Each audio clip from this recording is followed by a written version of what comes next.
we are ready to start working on the back pattern piece.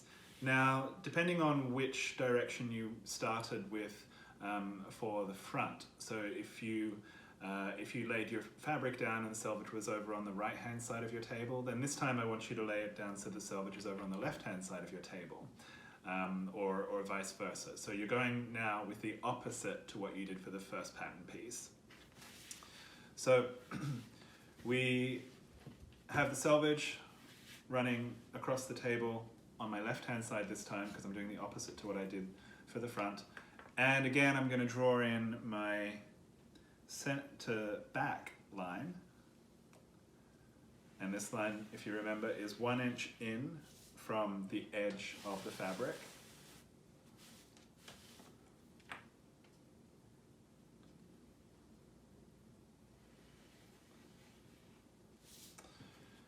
And then from the top edge of my fabric, the cut or the ripped edge, I'm going to come down 3 inches and place a mark. And from that mark, I'm going to square a line across the fabric. So this is our waistline again, but this time for the back. So I square a line across my fabric, go about 11 or 12 inches, that should be fine. Then on my form, if you remember when I laid out the tape, I measured down 7 inches. So you can always double check this measurement. You're measuring from the middle of the waist tape down to the middle of the hip tape. And whatever that distance is, it should be 7, but if it's a little bit different, that's okay. Go with what's happening on the form. The most important thing is that what you draw on your fabric is a true reflection of what's happening on the dress form. So, but it should be 7 inches. So we're going to come down from the waist. So I come down center back 7 inches and place a mark, and then I'm going to square a line across here as well, and this is my hip line.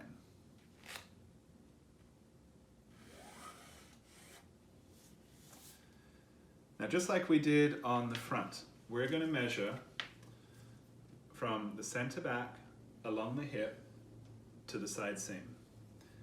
But there's one small thing that's going to change here. So measuring along the center back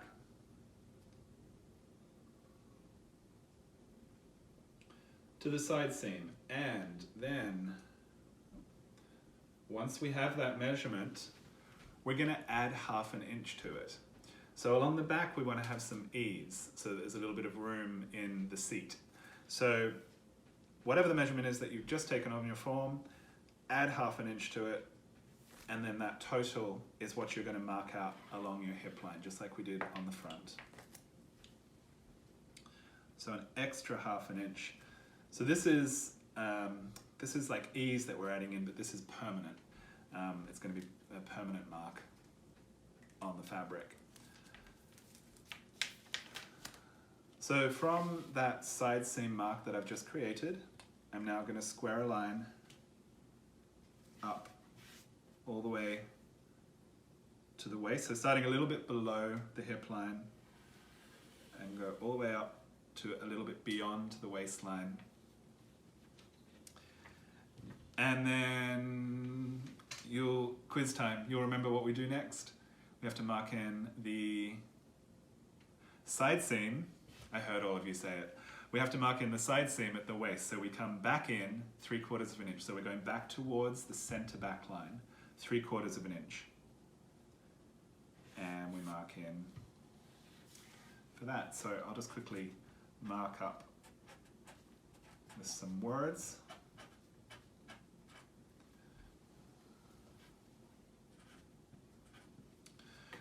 Okay, so that's what you're going to have.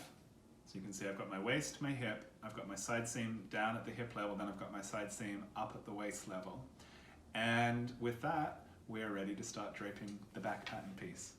So to get started, just like we did on the front, we're going to fold the selvage underneath so that our center back line is exactly on that folded edge. And I'm going to pin my fabric up, lining up at the middle of the waist tape, that waistline that's marked on my fabric. And then I'm going to come down and line up my hip line with the hip tape And remember, it's important to go back and put some extra pins in along the center back so that you don't pull the fabric out of position.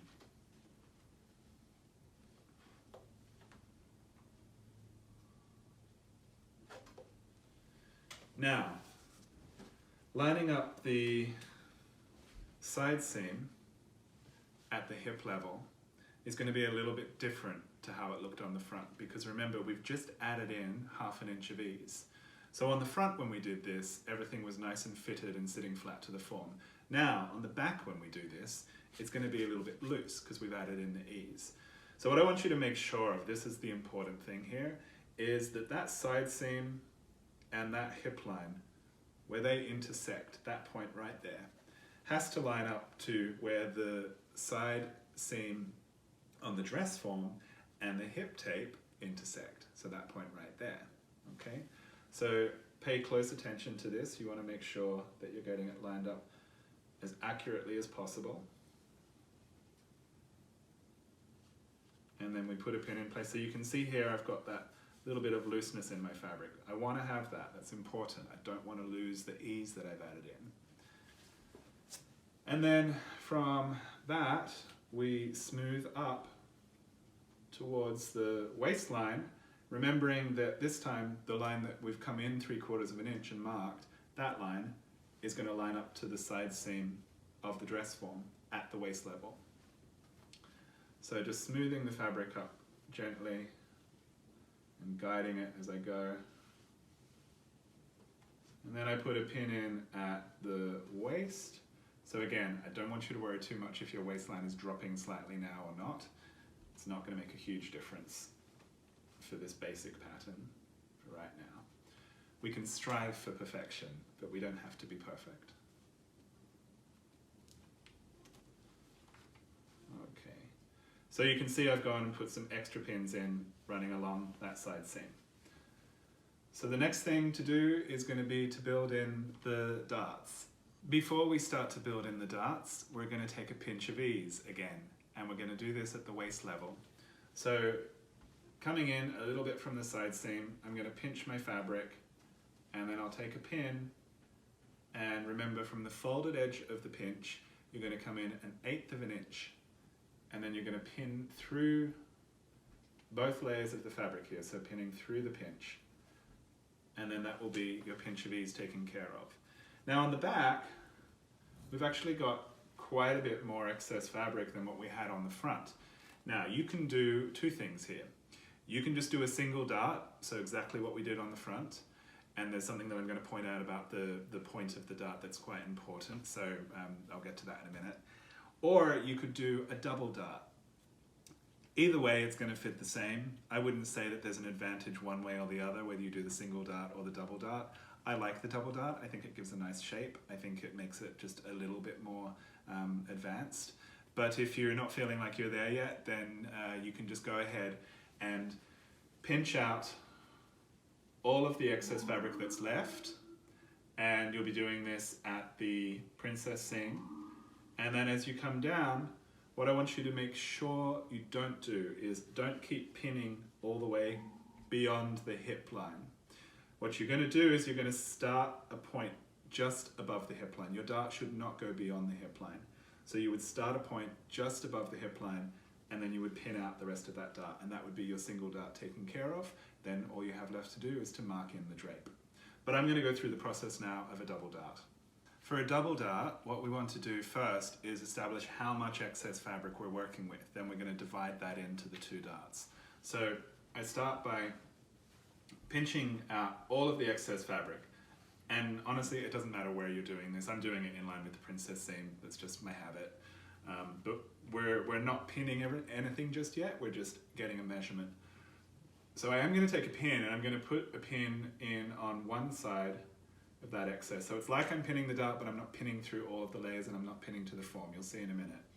And then I take a second pin, and I pin on the other side.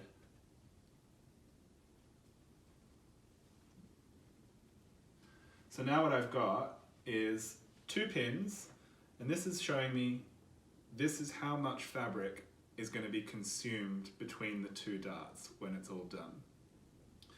So you could mark that with a pencil if you want, you can mark it just with pins. I use pins because there are other marks that I'm going to end up putting onto my fabric and it can get very confusing the more marks you have. So I always use pins for this. Now I take my measuring tape and I measure between those two pins. So for me, it's coming out at an excess of 2.5 inches.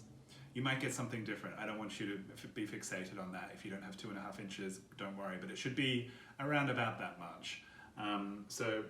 If not, just trace your steps back and see where you might have consumed too much fabric in one of the previous steps. But 2.5 inches is what I'm working with. Now what I want to do is, if 2.5 inches is the total, then I'm going to split that evenly between both of my darts. So that means 1.25 inch for one dart and another 1.25 inches for the second dart. So for the first dart, I'm going to smooth my fabric along to the princess seam, and then I'll place a mark. That's where the first pin is. Then I'm going to use with my measuring tape, I'm going to mark 1.25 inches away from that. So these are the two marks for my dart. Now to start the first dart, these two marks that I've just created, I bring them together to meet, and I pin through now, just like if I was doing a regular dart. And I start to pin down all the way to the hip. So remember, same situation, you want to start the point of your dart just above the hip. So I'm pinning right on the edge of the fold there, so it's creating a point. And then I'll go back and I'll put extra pins in. So what I'm doing here, you kind of, this is why this is a little bit more advanced, this version, because you're not actually pinning, like pulling the fabric taut like we did on the front dart. You've got to be a little bit more in control of the fabric this time, and you've kind of got to create a dart within the fabric that is still loose, because there's still excess fabric to be consumed by the second dart. So it's a little bit more tricky to manipulate the fabric with this one. Take your time with it. Worst case scenario, you pin it out, doesn't look right, you take the pins out, try again. So just keep having a go at it until you feel like you've got it right. So I am going to continue to pin. So your pins are going to be going in an angle from the widest point, which is at the waist, down to the edge of the fold of the fabric, which is just above the hip. So you can always go back and adjust things too if you feel like you're a little bit off. But the lines should be forming essentially a straight line for this line of the dart.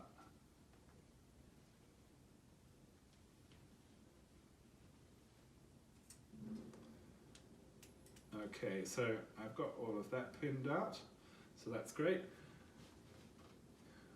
You should be able to see that. So the next thing that I want to do is start working on the second dart.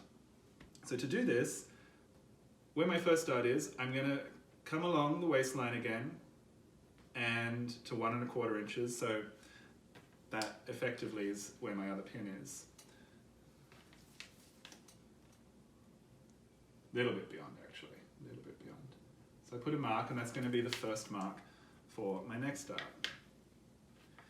And at this point, theoretically, this next dart is going to be 1.25 inches wide at the waist, but I'm not going to worry about marking that in. Basically what I'm going to do now is just use up everything that's left over. So pinning all of that out. So the widest part is at the waistline.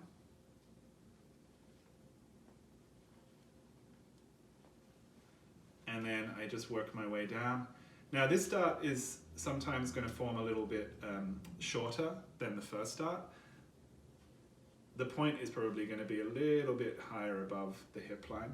But what you want to do is just work your way down, manipulate the fabric, and now you are going to be pinching out everything that's left over, all of that excess, and you're getting it nice and fitted to the form.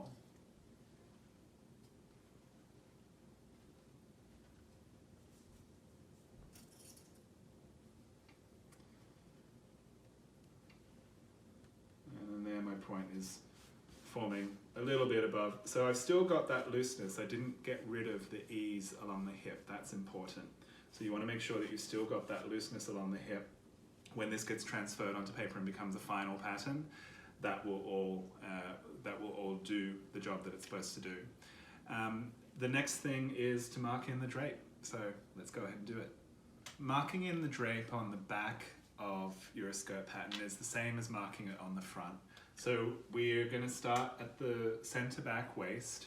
We come along, the waistline is already established. Then for our first dart, we just mark down following the line of the pins and then mark back up the other side. Then we come along and just have a look, see if your waistline has adjusted at all. If it hasn't, then it's fine. Mark down the second dart, down both sides, following where the pins are. The pin line is your guideline. And then we continue to mark along to the side seam, at which point you may have, your original waistline may have dropped slightly. Then we come down following the side seam of the dress form until we reach the hip level. And that's it. So we take out all of the pins, and then it is going to be our finished back skirt pattern. So here we have it. This is our finished back skirt pattern. You can see those slightly sketchy lines marked in, but in the next step I'm going to show you how to true the drape. That means cleaning up the lines. So I'm going to zoom in on this for a minute so you can see closer, and then we'll get on to the next stage of truing the drape. Well, I hope you enjoyed that video on how to drape a basic skirt. Like I said, the final thing now would be to transfer to paper, so go and check out the references that I gave you for that. Go to our blog or go back to our IGTV video draping sleeve, and you'll be able to follow through the steps there. And happy skirt making. All right, I'll see you next time. Take care and have fun creating things.